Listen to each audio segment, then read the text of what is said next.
League of Legends came out on October 27th, 2009. It is one of the few atrocities Obama cannot blame on the Bush administration. I need you to understand how old the topic of this video is. We're not talking about a game from this era, or even this era. We're talking about this era. This is from the year that Uncharted 2 won Game of the Year, when Brutal Legend existed, when Assassin's Creed was still a stealth game and not a soulless RPG. For over a decade, this game has sat in the back of your life. You hear that it smells, make an April Fool's video instead of covering it for real. That'd be fine by most standards. You go back to losing your good old favorite game that makes you insanely angry and other people say smells. The difference between that game and League, however, is that League will just not go the fuck away. League has more money around it than your hometown. A TV show, a spin-off auto battler, a competitive esports scene that dwarfs companies that are trying much, much harder. A fighting game, a farming game, a tabletop game, books, comics, animated shorts, a Porter Robinson music video just to sell you skins, a $500 outfit by a pro player that wouldn't even use it. It's in the air. It's meant to sucker people. They have a stranglehold on the world, and we just let that guy walk it off. I'm the idiot that fell for it. I have decided I want to cover League of Legends full sail. Since any community this massive has to have some kind of story to tell, I have the muck on me now. But please watch the video. I put a Five Nights at Freddy's joke in here somewhere, and it was certainly an experience. By no means an easy one. I played my first game, went up to the player that was designated my opponent, shot him with a blow dart, and that was the wrong move. I said what, but it was too late. God fired a giant lightning bolt that took out all my health. And then I remembered, League of Legends is a part of a genre that is extremely hard to get into. The point of this video is to describe League to someone who would never play it. It's also to try and understand why people would obsess about this game so much. I'm sure the average person doesn't know how to counter Alawi's ult, but they do know a loved one that lost some piece of themselves playing against it. Or at least that's what you think those sounds upstairs are. League is a MOBA, or a multiplayer online battle arena, a type of game that is specifically made for a certain kind of person. You do not take the gun and aim it at the scary man. You click or drag a line over the scary man. The scary man might have more money than you, and suddenly your click isn't good anymore. Also, you shoot minions. Then someone calls you a slur. Let's start the video. Don't be scared, don't be shy, come on in, the water's fine. League of Legends is basically 5v5 chess, where you are the pieces and all of them are constantly changing in value. You start out as a level 1 gangster, and one of you is going to ruin the entire fucking match, and it's a rat race to see who gets there first. Most of the game is learning how to build your character into the different matchups and balance the micro clicks with the macro clips. You will see my gameplay and go, wow, that doesn't look very skilled. This is a trap I have deliberately placed to ward off advanced League of Legends players, because a lot of what they would see would likely kill them. I have around 700 hours in League. Believe it or not, that is not a lot of time. Though maybe you can believe it. Almost every competitive multiplayer game generally requires 1,000 hours to be reasonably understood, because this is a hobby for psychopaths. And also, for a second disclaimer before we go any further, I want to thank this video's sponsor. You, the people on Patreon. I've been doing experimental videos lately, and I don't really know how a lot of them will do, so the constant backing of people like this has meant a lot to me. If you sign up, you get all of the art assets that went into this video, as well as other works in progress, and your name goes into the credits. You could go to Patreon/Rowby, or you can use my link in the description. Alright, cool, we can get back to the pain. The rules of League of Legends go as such. You have a base with a nexus point in it. There are 3 lanes into your base, each containing 3 extremely powerful turrets that must be broken through to get inside. The goal of the game is to kill the players guarding each tower, smash into the base, and kill their nexus. To help with this, your nexus point spawns out waves of minions to run down each lane and fight the turrets. That sound good? Great! Look at your local friend group. You are no longer one of them. You want to click on the scary man, right? Well, the first thing you're going to do is press Y and center that camera on you. The game is a top-down perspective. You have to tactically dole out your moves in real time. Imagine playing Baldur's Gate, but instead of playing it like this, you play it like this. I was also confused as hell playing this for the first time. So to give you some basics, I am almost always the player right here. Green health bar, center of the screen. I might occasionally click and drag the map, but for the most part, if the action gets confusing, look for the green HP. Don't you die on me, you son of a bitch. I'm gonna get you through this! Each champion in the game has 3 basic abilities and an ultimate. You click on enemies. You do not put them in a crosshair and shoot them. While a lot of the attacks have auto-aim, some must be aimed by placing the magic outline on their head. Abilities are on hotkeys, so you can pick that up pretty quickly. The problem is that you just loaded into a match while barely knowing your moves. There are over 150 champions whose moves you don't know, and what is a new player supposed to do when this happens to them? This game is much more complicated than that, but I think like all good stories, we need to start with a bit of action. So let's get in depth on the roles and the lanes. We're going to go through the 5 roles that each player can load into with League. Top lane, mid lane, jungle, support, and bot. Because those last 3 letters are really taking up so much time. We'll start with top lane. This is a 1v1 channel where you just fight another guy. He spawns in and has his little minions and turret, so do you. Your goal is to break his tower, but in your way stands him. He is just as weak as you at the moment, but with a little brain power, I'm sure we can take him down. All you have to do is click on him to use a basic attack. Don't double click, that's how you end up shooting his minions instead. You'll have to learn to click to move away from the various things he'll throw at you. You might have something you can throw back. At this point in the game, you will have 1 ability you can use, so it better be something he hates. And if he heads backwards, the turret will shoot you, which isn't that bad. It only deals, okay, don't do that. You also have to worry about his minions. Since you're level 1, the damage they deal to you is a viable threat. Still, just because soccer has a goalie doesn't mean you can't score. If you shut out everything, find the right moment to spend all of your resources, you can jump on him and inflict enough damage to finish the job. We just need to push him back. Your minions are far from set dressing. Your nexus point at home base will spawn them in waves every 30 seconds, and they will take the aggression of the turret. They won't stand much of a threat to you as the game goes on, so if you focus your power onto them, you can smash the enemy waves pretty easily. Your minions will get close to the tower, taking its attention from you, allowing you free range to hit the enemy champion, and you have done it, baby. Light him up. Every key, nowhere left for him to run. He will look at you with fear in his eyes, but you sold your soul the moment you logged on. You take his life. You won. So all of that? None of that was good advice. It is possible to put pressure on the enemy. However, if you try to attack them under their tower, the turret will immediately prioritize you. Meaning that, generally speaking, at the moment, both of you have an imputable safe space. So, in the meantime, your goal is this: the minions, the farming, that dollar. And it is hard to consistently get the dollar by killing enemy players. You get them by dealing the last blow to minions. The money you get is not based on percentage of damage dealt, it all relies on you getting the final attack. You could theoretically just take the fucking nuclear route and use every ability you have to kill them, except that pushes you up, closer to the turret, and farther from yours. Meaning that your opponent is able to leverage the power of their turret to kill you. The ideal way to farm is to tactically time your attacks so that your minions deal most of the damage to each other and you can finish them off with a well-timed shot. League can be painfully slow because of this. However, if you're smart, you'll notice these 2 abilities down here. These are summoner spells. They are very powerful abilities on long cooldowns, which are selected at the start of the game. The ones I have right now are Flash and Ignite. Flash is a fast teleport, and Ignite inflicts damage over time, meaning if I chip this enemy down, if I whittle him to pieces with careful pokes, I can push him under the tower and get in his face while his turret is attacking my minions, hit him, set him on fire, and then use the flash to escape the tower. Haha, what do you think of that, Rammus? That's right, I win.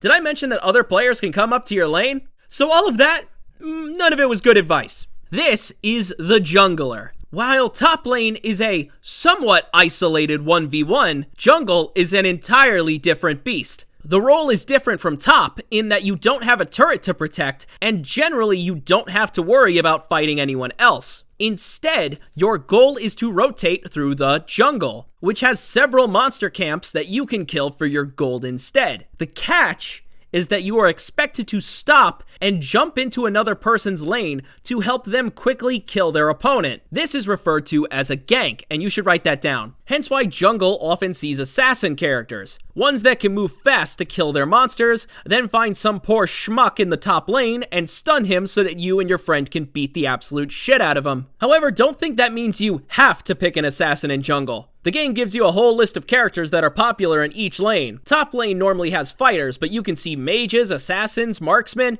With jungle, your time needs to be very well managed. Each monster camp is on its own timer until respawn. You have to find a good balance between getting your money and jumping in on other people. The problem is that without any turrets, other players, especially the other jungler, are free to enter into your area and steal your monsters. A lot of junglers enter a sort of rhythm where they know what monsters to kill, when they will spawn, and when they have time to gank. But that all goes out the window when you head back to your jungle and find all of the monsters mysteriously missing. Hell, someone might just come in and kill you. Except they don't call it a gank, they call it an invade.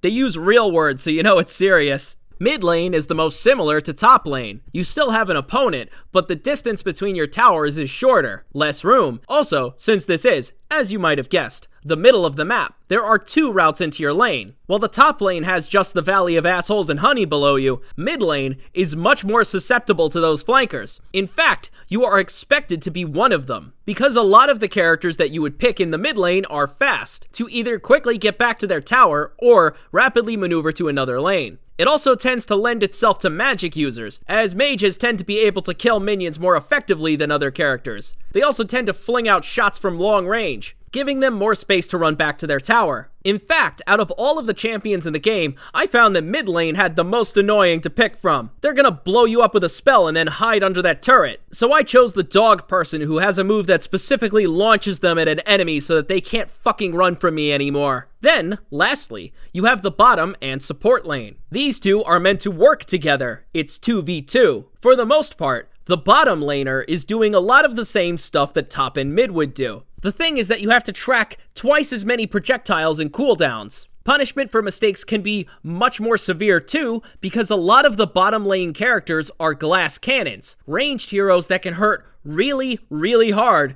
but if you are out of position, you will die. More than likely, a few seconds later, you will hear double kill, and possibly that funny thing where they drop a ton of question marks on your head. Bottom lane has the secondary nickname AD Carry. Yes, pull out the notes again. It's not super complicated, it just sounds that way. You can slice each character in League into one of 2 categories. Characters that deal AD damage or AP damage. AD stands for attack damage, and AP stands for ability power. In layman's terms, does a character deal damage from their basic attack, or does it come from the 4 abilities they have?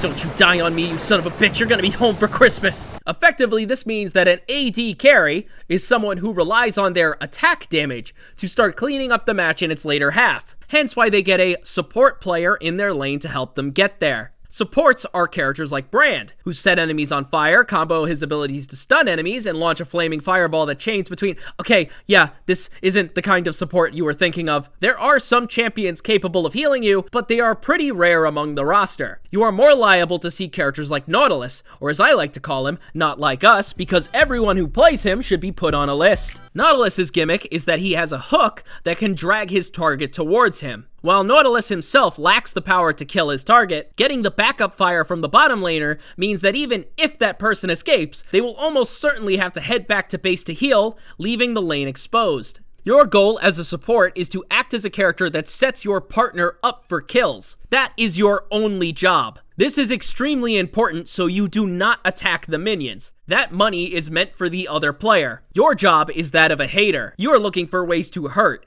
to make them angry. To that end, a lot of supports carry crowd control. No, that doesn't explain why Brand is on that list. A lot of supports don't heal, but they do carry shielding abilities that can be used to protect someone in a pinch. If you notice that your bot lane partner is about to go into the giant pit of knives and Hansons, you might have some sort of move that can save them at the last minute. Then, as the two of you head home, you can have a nice long look at each other about what just happened. For what it's worth, some of them do heal. Senna, Bard, and Milio all have some kind of power to heal their teammates. It's just not a whole lot. For example, Bard creates these little shrines on the ground which heal people who step on them. Just for some math, it heals around 50 health at the start of the game. Bard's HP around the start of the game is around 800. So if you want to fully heal yourself, you will be sitting there spawning the power-up while also juggling the other people that want you dead. Just bow your head and head back to base, dude. Those are all of the lanes. And I've only described the opening moments of the game. League changes quite a bit as the match goes on. Though at the point we're at, I think it's safe to leave the lanes a bit. I want to talk a bit more about the nitty-gritty, the champions themselves, the people in the lanes. And because I am speaking to pure virgins who will never touch this game, we are going to talk about Jinx. If you're a virgin among virgins, Jinx is one of the two protagonists of League of Legends' Netflix show, Arcane, the other one being Vi. And I love this character. Seeing her grow up and watching her turn into a maniacal monster whose tragedy is only matched by her unrivaled power and insanity is just heartbreaking television. You know that there was once a good person in here, but she represents such a threat to Piltover and Zaun that you're not sure whether or not you want to see her die. So I'm not gonna lie, I'm a bit excited to see what she's like in the game she actually came from. I accidentally did that on purpose. Wait, I'm thinking. How do people do this? I'm about to say something really cool. So yeah, if Arcane Jinx is the Joker, League of Legends is Melvin. It's definitely not the same level of writing. I'm playing as a kind of chaotic little goblin thing, but fuck it, I've got gremlin in my blood. Jinx is primarily a bottom lane character, and her main gimmick revolves around her two guns, a machine gun and a grenade launcher, both of which take from her attack damage, meaning she is an AD carry. The machine gun is good for last-hitting minions or focusing single targets, while the grenades can clean up groups of enemies or snipe enemies with its extra distance. The downside is that the grenade launcher eats up your MP as you fire, and if you run out, enjoy the long, awkward stare back to base. To make up for her lack of range, she has a second ability. It's called the Zapper, and it lets her fire out an electric bolt from her sidearm. It's useful for poking enemies, but it also slows the champion it hits. So if someone's running from you like a little bitch, you can go taser, taser, taser, and if that misses, that's when you pull out the big guns. Her third ability is a pair of chomping traps. You can toss these out in a way that can cut off people's escape routes, and if someone steps in it, they become rooted, removing their ability to run from you. You can see how this works in coordination with the tenets of bot lane we talked about earlier. Jinx starts with low health. However, she has a lot of ways to lock you down and expose you to her high amounts of damage. It can make playing her somewhat difficult since your margin of error is pretty small. One step out of line and you can end up feeding your opponent. Lord knows Vander is disappointed enough. Jinx's fourth ability is her ultimate. Ultimates work like normal abilities in that you don't have to earn them, they just have extra long cooldowns. Jinx's ultimate fires a giant rocket that...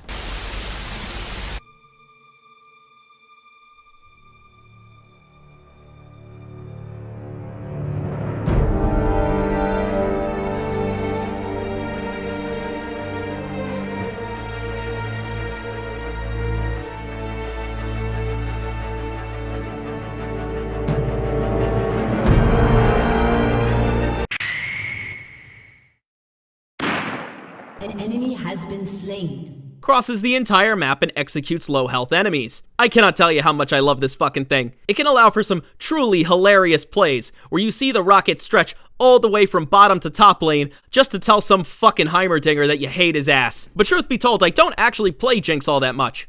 I'm a top laner. I like its isolated nature, and a lot of its champions appeal to me. Oh, you wanna know who my main is? Who I like play the most? Well, remember that April Fool's Day video? You wanna know the best part? Most of it wasn't a joke at all! Teemo is widely regarded as having one of the most annoying kits in the whole game. I ended up playing League because my friends were playing it and I was tired of feeling left out. But I also didn't want to take it seriously. So I picked Teemo because I knew of his reputation before I knew of his abilities. And then it just turns out I actually just really enjoy his kit. In reality, he isn't as annoying as other characters. Teemo's whole gimmick is... Teemo's main source of damage is his poison and traps. However, what truly makes Teemo annoying is how he is meant to survive fights. As top laners go, he doesn't have a lot of health, meaning he has to use cheeky ways to fend off his more aggressive opponents. So how does he do that? Teemo's first ability is a dart that blinds his opponents. While blinded, you cannot hit Teemo with your basic attack, meaning if you miss your damage dealing abilities and Teemo blinds you, he is invincible until it wears off. Not to mention that Teemo is a ranged character, while a lot of top lane tends to see melee champions. Frustratingly, a lot of the game's attacks will hit minions if they're in front of a champion, so Teemo can use them as a giant shield in the top lane where a lot of the characters are notoriously melee focused. However, if you do clear out all of the minions, you will simply run into Teemo's other ability that is a basic speed boost. So Teemo poisons you, you try to hit him, he blinds you, and then by the time you are finally ready to hit him, he runs the fuck away. It can be maddening, as Teemo's third ability is a passive, which applies his poison. So you just have to sort of play like some golem without feelings. No matter how much Teemo annoys you, you just focus on his minions. You do not let him get to you. You back up until, oh, right. Then he has traps. Then he kills you, and then he attacks you in your soul. Teemo's ultimate ability lets him toss out mushrooms. We're talking exploding poisonous trip mines. You toss them onto the ground and they last for 5 minutes. If someone steps on them, they take a lot of damage from lingering poison. There is no limit to the mines you can place. It is only limited by your cooldown, which you can specialize to be as short as 12 seconds. That means, hypothetically, in 5 minutes, you could put up to 25 mines on the ground. One of the goals of League, as stated by its developers, is to give each character a fantasy. For example, Jinx is about wielding unlimited firepower, while Teemo is a macro play guerrilla warfare menace. You are able to hide these mines anywhere. Want to annoy the jungler? Toss them near his monsters. You want to push your wave for free? Lob a mushroom right behind a losing lane and watch them die without even being there. You see this skin? He is the only character I have bothered to buy one for. The single $20 I have handed to League. It turns the cute, adventurous Teemo into a hardened soldier who will do what he must at any means necessary. It even has really cute voice lines. Listen to this war-scarred motherfucker. Never get attached. Turns out, I got a proficiency in killing. I don't feel anything. There is no way that someone at Riot was writing this guy and was able to come up with the line, "Good men die. I choose to live." Skins are a massive part of League's ecosystem. They do sell you the characters, but I am in the warm embrace of Games Pass. From what I can tell, they're all high-quality skins. Sometimes they pull a Seraphine where they focus on hot skins ad nauseum while ignoring everyone else, but oh, it seems I replaced my footage. Truth be told, Teemo's really not as terrible as you think. Teemo is annoying, but he is far from whatever equivalent you hate in the game you pretend is less embarrassing. As the match goes on and Teemo has less turrets to hide under, his main threats becomes the mines, which are dangerous in their own, but Teemo's escape options take a back seat after you've hit level 18 and can cast Giant Fucking Hammer. He's still competent and helpful, but he can only blind one person at a time, so he can't instantly invalidate all of the shots he's taking. If you want to know who I find is truly annoying, it's Heimerdinger. I fucking hate him. He's awful. Yes, we are going back to Arcane. He's nice, good dude. Better not get Echo killed. Playing against a Heimerdinger who counters your champion is a pain I would only save for Aurelia players and Benjamin Netanyahu. Heimerdinger is the building character. He can place turrets that will decimate your minions, while he peppers you with long-range missiles and grenades that go over minions. So you get eaten up on two fronts. His turrets light you up if you try to approach, and in the backline, he's tossing grenades at your feet. Worst of all, he counters Teemo. Teemo likes to play safe and poke at a distance, but Heimer likes that even more. While Teemo lacks the sustain to survive, or the ability to handle the multiple threats that Heimerdinger can build. Heimer doesn't have an escape or a sustain like Teemo, but he doesn't really need it. And if you do get on his ass, he's just going to use his ultimate. This supercharges one of his 3 moves, meaning a super turret. So if he sees no way out of the fight, he's going to summon a massive watchtower that blows you to Kingdom Come. Then you respawn in like, okay, that's it. I'm gonna get his ass!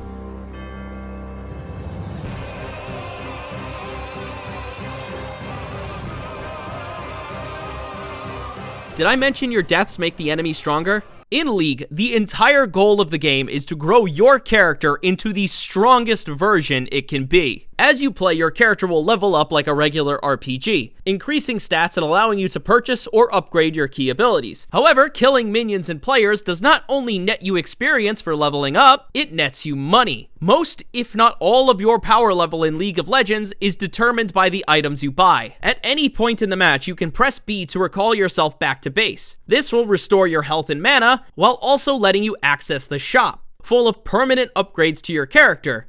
And when you die, you gift a large sum of money to the person who just took you down. These items could be, I don't know, let me pick one out of a hat, Rabadon's Death Cap, which introduces a magic multiplier to the damage your abilities do, allowing you to scale your abilities into dealing more and more damage until even the weakest, tiniest power in your arsenal can potentially one-shot people, especially when you combine that with something like Leandri's Torment. This gives all of your abilities a burning effect, alongside a hefty increase to ability damage, giving you the smug feeling of watching some guy run under his tower even though by all accounts he's already fucking dead. Or Ruon's Hurricane that causes your basic attack to splinter into 3 attacks. You get the idea. Going to the shop is a bit of a risk though, as the Summoner's Rift lacks public transport, and in the early game this means your opposition has full access to your lane, allowing them to farm money and experience without anyone there to stop them. And when you go back, well, you saw how that goes. The best time to use the recall button is after a kill, when you know your opponent has the same commute as you. This mostly applies to the early game. As the match goes on, you will find that the respawn timer gets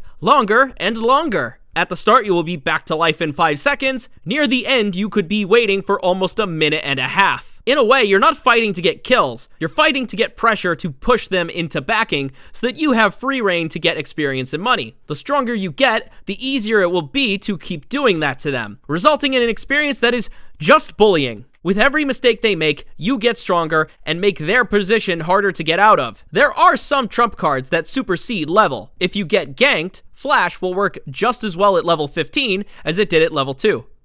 Oh right, Flash. Like we said before, each character can equip 2 summoner spells, one of them being the Flash ability we talked about earlier. Flash lets you teleport to escape trouble, so every character can equip 1 summoner spell. In fact, most of them are absolutely fucking useless. Flash is the most meta thing that anything can be. Think about your favorite game and its most picked character or perk, it doesn't even compare to Flash. If a fight goes sour, Flash is the first line of defense. It gives you enough distance to hopefully make it to your tower in the instance of a gank. It can be used offensively, but it holds the risk of putting you in a fight that you won't win. And its long, several-minute cooldown means that you can't rely on it. If you get wind that an opponent is coming to gank you, it's best to use another movement ability, just so that you can save Flash for another time. Junglers will almost always leave your lane immediately if they can't kill you, because they're afraid that the other jungler is in their jungle stealing their job and sleeping with the Krugs. If you load into a match, basically everyone will have Flash. Look at this. These are several different matches and scoreboards. No one did not bring it.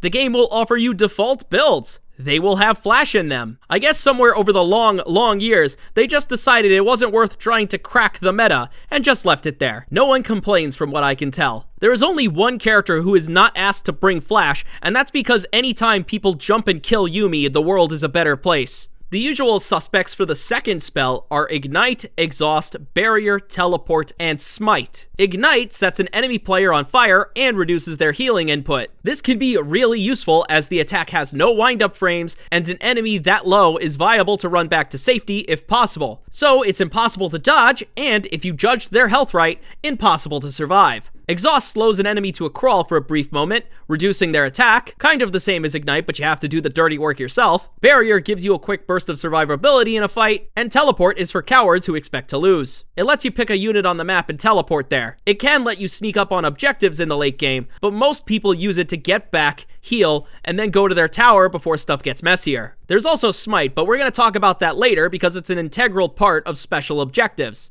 Then you have the worms inside the dirt. Then you have Heal. Heal sounds decent on paper, but according to most higher up players, Barrier is just better. If you want to get HP back, you're just better off backing. The last universal tool in your arsenal are wards. This primarily concerns the map over here. The map only details what is seen by your players, minions, and structures, meaning that all of those twirling lanes could be hiding another champion who can take your 1v1 and make it a 1v done with this shitty fucking game. Wards act as small lights on the map that can give you information. They're on lengthy cooldowns, so you have to be conservative. You want to use them to protect yourself from a gank ahead of time, or monitor a high priority objective. How you'll want to use them depends on what stage the game is in. Every match of League of Legends can be broken up into 3 phases: early game, mid game, and late game. And most of the time you only see one of them because you can surrender after 15 minutes. The early game of League of Legends is somewhat simple. In fact, it's a lot of what we've been talking about thus far. Everyone has a fresh slate, you buy a starter item, run down to your opponent, and engage in a 1v1 or 2v2 or 1v-wolf depending on the lane, and all you should care about is money. Whatever happens here is going to set up the rest of the match. Some of the candidates will become Lords of the Rift, others will be dictated peasants, and others eyesores that shouldn't even be seen on the map. It is a meritocracy, and you may prove yourself later, but it's going to be harder once you're going against people who already have an advantage. Killing your opponent is a goal. It will give you peace of mind to farm the minions and hit their tower without fear. Though, unless there is a large skill gap,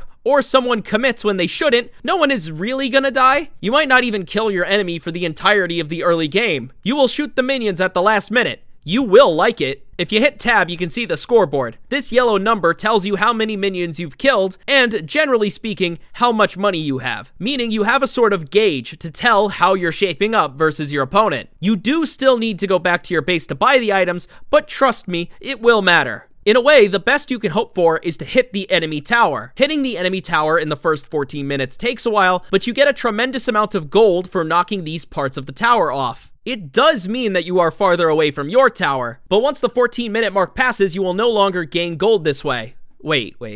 Did I ward that bush?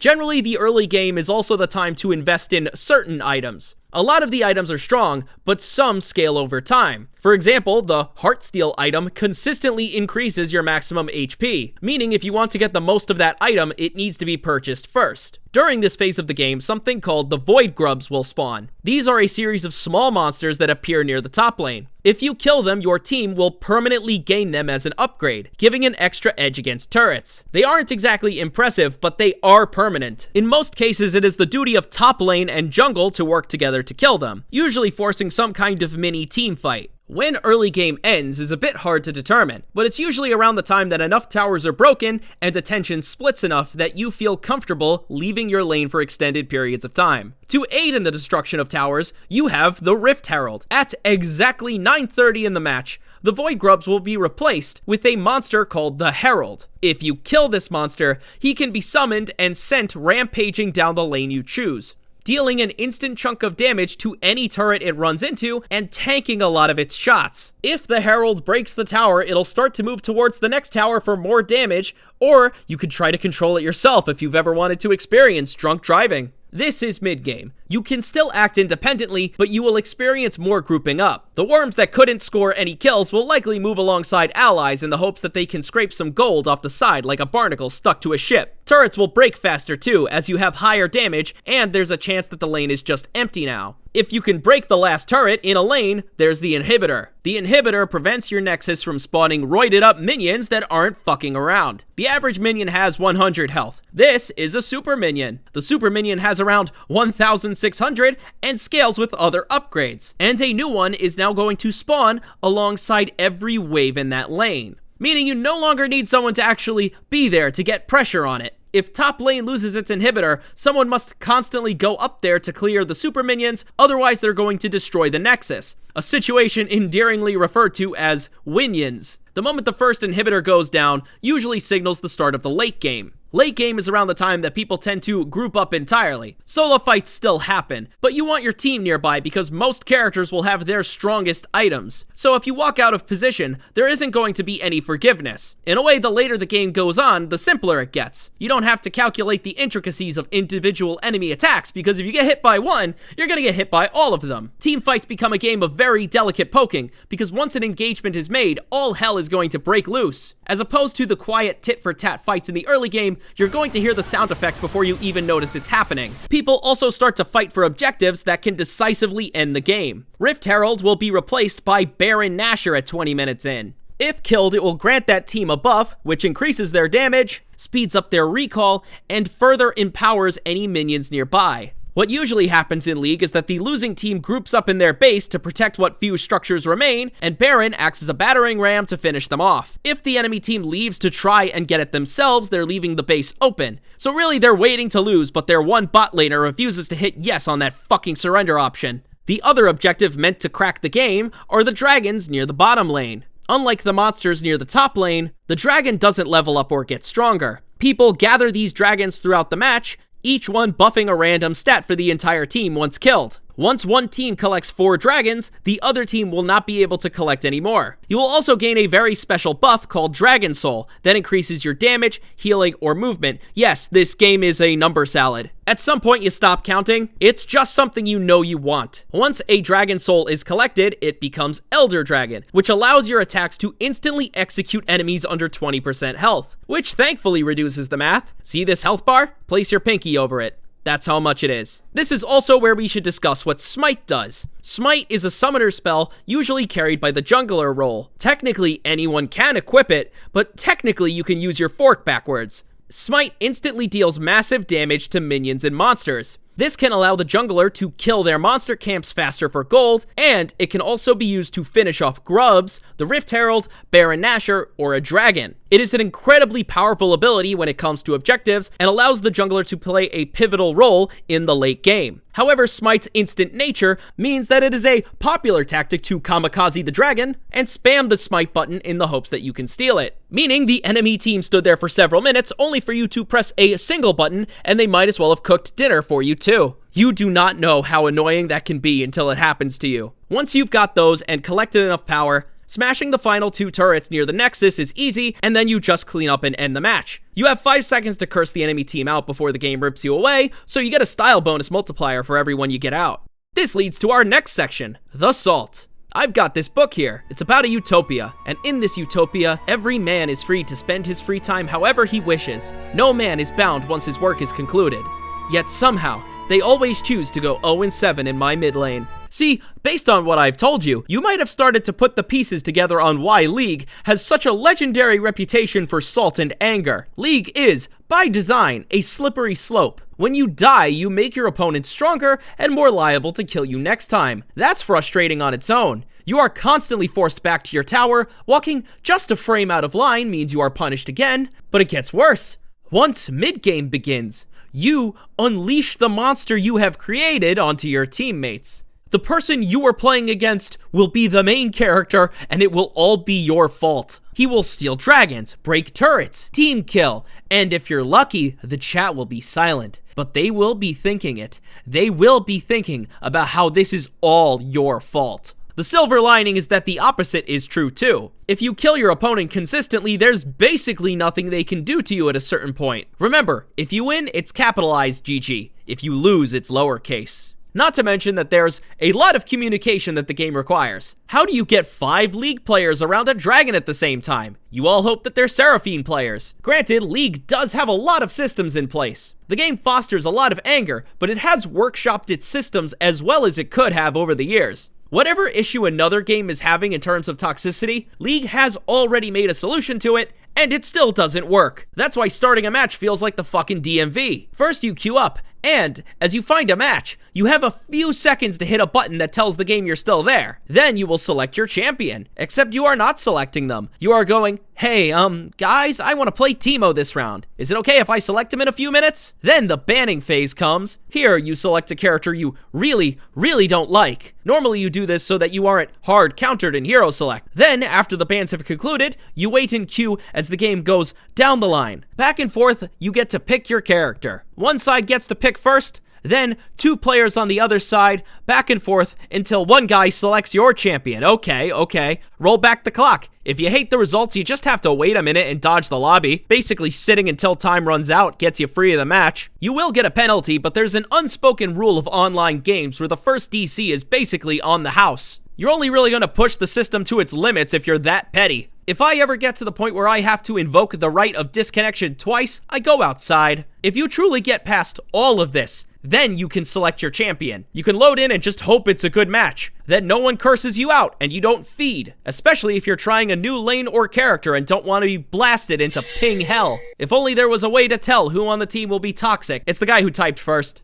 It's always the guy who types first. You want to know why? Because he was just called out for being a dick in his last match, and he was like, well, I'm not a dick, so he feels the need to compensate by being polite to his new teammates, but the resentment is still there. I know what you're doing. None of this is particularly selling the game, is it? Then again, I firmly understand that 50% of you looked at this video and know they will never play it. The other 50% said, maybe I will play it someday, but you're both in the same market with some liars in it. That said, the point of this video is to distill the experience of the game and give it to you that way. League has frustration built into it in a way that feels earnestly special. You might be asking, what the hell was so good about this game? Where, in the swirl of pain and K-pop, does this game grab people? The answer is that the appeal of League of Legends is similar to drinking for the first time. It's confusing, gives you a headache, and burns all the way down. But eventually, you acquire a specific taste for what you like. League of Legends, at least in terms of games I have played, might have the highest skill ceiling and skill floor. Yes, I know there are other MOBAs, and that people don't consider League to be the hardest. Dota, Smite, there's a little war about which of these games is best, and I'm sorry to inform all of you that you've lost to deadlock. League's high density of characters and the intense compounding effects of the game's item system means that there is a large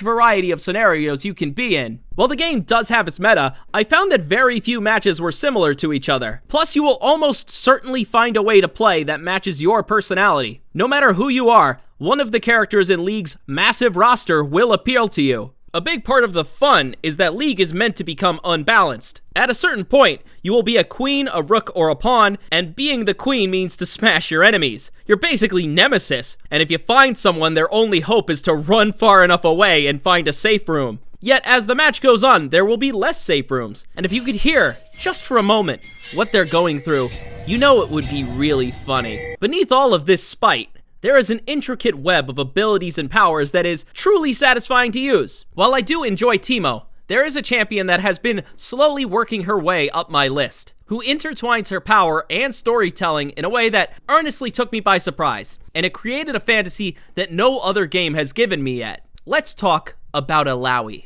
Illaoi is a devout follower of a god called Nagake Boros. This belief system colors every facet of her character. Those beliefs: make the most out of your life by any means necessary. She wants something, she takes it. If there is anything to be enjoyed, it must be pursued, even if it comes at the cost of someone else. On a good day, that means barbecue.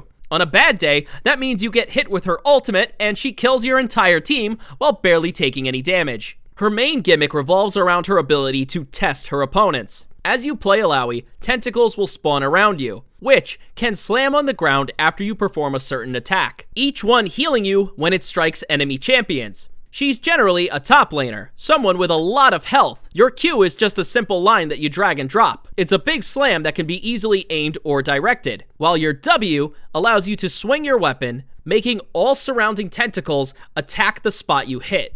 Because she's so strong, she doesn't need to play for tiny pokes. She plays for this. Illaoi's E lets her rip out your fucking soul, causing every nearby tentacle to start smacking it, transferring a portion of the damage to your opponent. This is Illaoi's test. To pass the test, you simply need to stay near your soul for the duration. If you run away or the soul is broken, you fail, causing tentacles to spawn near you for the next few seconds and harassing you all their own. I love it on a narrative level because it forces you to change your priorities and brush them up against what Illaoi believes. You will be put under pressure, and if you can't handle that, you will be punished for being a coward. In a gameplay sense, this means that Illaoi can suddenly put her opponent on the spot. If they try to fight you during the test, they risk getting hit by your tentacles and the added damage from your spirit. Remember, Illaoi gets healed for every target she strikes. That includes the enemy spirit, so she will be healing more and more from every strike. If you try to run away, you'll incur her god's wrath. While the tentacles are easy to dodge, you'll have to back away to do it, giving Illaoi a chance to kill your minions. She doesn't even need the test. She can just sit there going blow for blow until you realize your mistake, run away from the fight,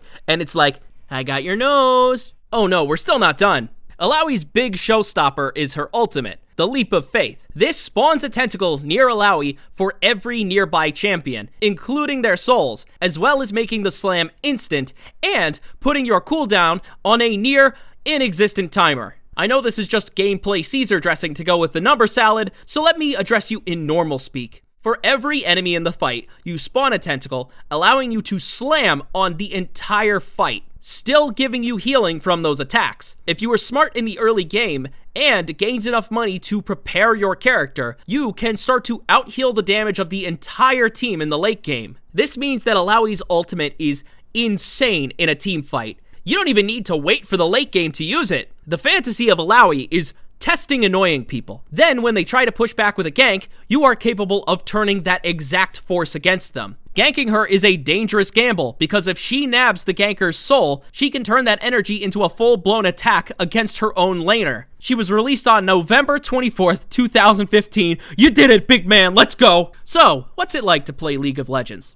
It's not fucking easy, I'll tell you one thing. There's a reason when you turn on competitive League, they all hit you with the Kubrick stare. What you're not seeing in this video is that it took a lot of pain to get these fundamentals down, and even then, they're not that good. There were tons of games where I tried to learn a new champion and could feel a myriad of cold gazes as I fed some nebulous champion on the enemy team. There were tons of confused running and dying to enemy champs. It's not something you could just pick up. And it's not even gonna give you a deeper understanding of Arcane. Really, that process works backwards. That said, over the few hundred hours I've spent on this game, I've had a good time every now and then. League makes you work for almost everything you want to do. Killing enemies requires a lot of diligence and careful planning, so when you finally do catch someone, there is a burst of relief, as you worked for it and you know you've become stronger for it. Depending on the build and character you choose, it could be so many different things. A strong Teemo player can turn the map into his personal war zone. Jinx will lock you in place and then tear your team to pieces with a hail of bullets. And Alawi is just this force that you have to deal with somehow. It's not a game for everyone though. And if the appeal of League is its world building, you don't need to play it, you're set. You now know what it's like to play League if you never plan to. Hot potato, little guy. These atrocities are all yours to carry now.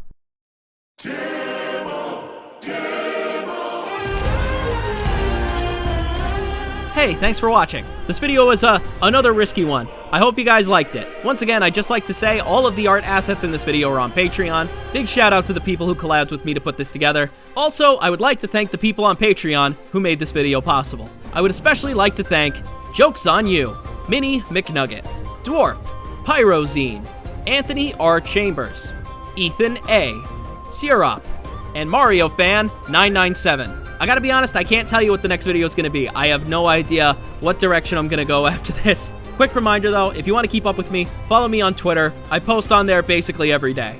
Alright, take care, don't play League of Legends, see ya.